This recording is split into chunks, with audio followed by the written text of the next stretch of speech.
Curran Bhatia. We're here in Brooklyn, New York. I'm here with Ryan Clark, Super Bowl champion, ESPN personality. What don't you do, really? A lot. Nah, it's cool, man. My producer of our podcast, The Pivot, also oversees All Access, and she was like, man, the press conferences today, been watching All Access, excited about this fight, and so it was cool to see these guys face off because it's such a different dynamic than football, right? We don't see the guy all week, and then Sunday comes and you play. To have to come to press conference, go to weigh-ins, have all these things happen, and be face-to-face with an opponent who's not only talking trash, but you know is coming to knock you out, I think that's a whole different perspective to have, and to see it in person was really cool. And what did you notice about the intensity there of Tank Davis? Tank and Rolly are both undefeated, but you could argue that Tank has faced higher competition, right? He's been in this moment before, and it seems like people are wondering, hey, is Rolly, is this like an act, or does he need to have that confidence to have a chance against Tank? What are your thoughts? So obviously these guys are both tiny men, and they're the same size. Do you remember the cartoon back in the day? You might not be old enough, where it's these two dogs going down the street, right? It's Looney Tunes. One's a big dog, and the other's like this little dog that hops around him the whole time, like really excited. Like that's who Rolly is right now. You know, he said it. Only been fighting since 17. Only had 14 fights. So you could see the excitement of the opportunity. Not that he's scared or he's putting on a show. He's like, I know this is my shot. And then Tank, a guy who's been in there against other world champions, a guy who's understood the fight game since, a very young age. He knows, okay, you got to be calm. Even in understanding what you want to do to your opponent, you have to be able to handle the moment, handle the excitement, avoid the adrenaline rush early, and then fight your fight. And so I think that's kind of what you saw here. But it also tells me that we're going to get fireworks at some point, whether it's early or whether Rolly is giving us a little rope-a-dope and lying to us and not going to start as early and try to win this fight. But we know it's not going to a decision. And I think that's what boxing needed to get to. I do my own MMA podcast with Daniel Cormier, and every week they're putting on fights because every week can be explosive no matter how good the fighter is. And this fight is going to provide boxing with that as well. And I wanted to ask you that. You obviously spent a long time on the football field, right? And preparing for football, they've said it's like preparing for a war in a way, preparing for a football game. I've heard about boxing and MMA. It's like preparing for a car crash in a way, right? Yeah. These are brutal sports. What do you think about the parallels there in terms of the mindset you have to play these sports and to, well, I shouldn't even say play because they say you can't play boxing, right? Boxing, right. So what do you think about the parallels there for mindset and athletic ability for these sports? I think the mindsets don't even parallel, honestly. I'm a guy who played the game with a certain level of physicality. I understand I wasn't these dudes, right? And so here is how I would say. I don't know if you've ever seen the movie Troy. I love movies, by the way, yeah. right? So in the beginning, when Achilles is riding over with the Myrmidons, he's telling them, all right, glory is on that beach. You go take it. And they rush the beach together, right? That's football. You know what I'm saying? We get to be in the locker room. We're all together. The glory is for all of us. We rush that beach together, right? And then when Hector killed Patroclus, Achilles rode up to the gate by himself. That's boxing, right? It's you come down, I come down. We're from different teams, right? Rolly has his team, Tank has his team, but only one person from each team steps in the ring, and that's the difference. And when that's over, you tie a guy to the back of your carriage and you ride him back to the beach. When you were on the football field, I know you have the team concept of it that you just talked about, but in terms of your position, right, a lot of it was the one-on-one matchups. Yeah. So was that your mindset as well? Were you thinking about it more one-on-one, or were you thinking about it more team aspect? It was always team, right? Because the other piece was understanding where other people were. I know I'm man-to-man with this guy, but I got a linebacker who's going to be inside, or I have a safety that's going to be able to top, so I can take a chance here and I can do that. You can almost anticipate being able to make the right mistake. What's the right mistake in boxing? And I think that's the cool, intricate part of the sweet science.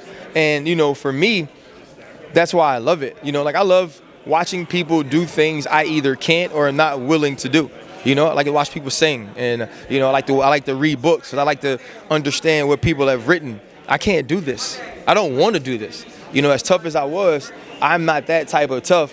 And I think when you watch these two dudes stand across from each other, either I'm reading it wrong or neither one of them are scared of the other, and both of them knock people out at a very high rate, and that gets me excited. Is that why you think they always say that other sports athletes tune in to watch boxing and MMA, right? Because you talked about it. It's something that you don't necessarily want to do, right? It's hard to go into combat. It's almost like the sport that other athletes respect, and they say, oh, I want to tune in when this guy's fighting, when a Tank Davis is fighting to watch. Is that the reason? Yeah, absolutely. It's the true gladiator sport, you know. And I hate that we so often have to compare it to war. You know, it's unfair to the soldiers that fight, but in our mind, this is the closest we're willing to get, right? And so you look at a guy like Tank who has to understand, or a guy like Roldo who has to understand what's at stake when you walk into the ring. And I think when those stakes are as high as these are, that's when we get the most explosive moments, and that's when we get to see who true champions are. And also, too, when you have two dudes that punch like this, the thing that's interesting to me is I want to see what happens when you get hit, right? What happens when a guy on the other side hits as hard as you and you taste that power? Are you still willing to get one, to give one? And I think that'll be the difference in this fight on Saturday. And what do you think about, I mean, we know we've been talking about how brutal these sports are. There's been a lot made about fighters' pay, and I'm just curious about your perspective. We've heard different things, that certain people say boxers are overpaid. They say UFC fighters are underpaid. I mean, it's kind of all over the spectrum. At the end of the day, these guys are putting their lives on the line, you know, their families, their health, everything for our entertainment, and obviously to be financially compensated. What are your thoughts on fighters' pay in combat sports? I think it's hard, right? I think these dudes should get paid a ton of money, because I believe what you do is very difficult. Also come from a sport that has unions, right? And so we get paid based on what we make, right? What we're able to give the NFL. Now we get a piece of that. I think boxing follows that formula similar, but because there's so many boxers and because there are not as many top tier elite level boxers who bring in a certain dollar point, or even UFC fighters, right? Conor McGregor paid handsomely, right? Just saw it in Forbes, you know, this guy made over $40 million and he's an MMA fighter. If you ask Conor McGregor or people who see that, they're like, oh shit, he's paid a ton, right? You think about Paddy Pimblett in his last fight, he gets $24,000. And so, you know, it's one of those things you have to make up your mind. Is this the way I want to make a living? I think all those guys should get paid a ton, but it's also you pay what you make. And if you can make the UFC money, when you can make boxing pay-per-view, when you can make Showtime money, I think you get that money back out. It's just so hard to get there. It's like being in the minor leagues forever sometimes. And we're here in Brooklyn, right? It was a packed house, right? And you've been in mainstream sports, and the way that America and around the world people watch mainstream sports.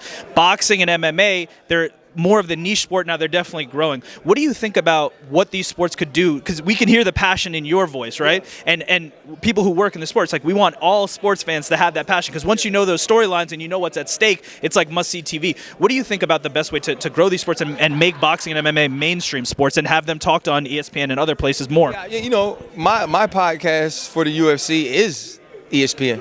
You know, the ESPN decided to sign a deal with the UFC, and so I think that's what they've been doing to push it more mainstream. It's also boxing and MMA have to get out of the feeling that if you didn't do what I did, you can't talk about it, right? And they've done it for so long. The fans feel that way too. When I first started the podcast, oh, you didn't fight, oh, this and this. I don't ever say I did, right? I also don't talk about it like I did.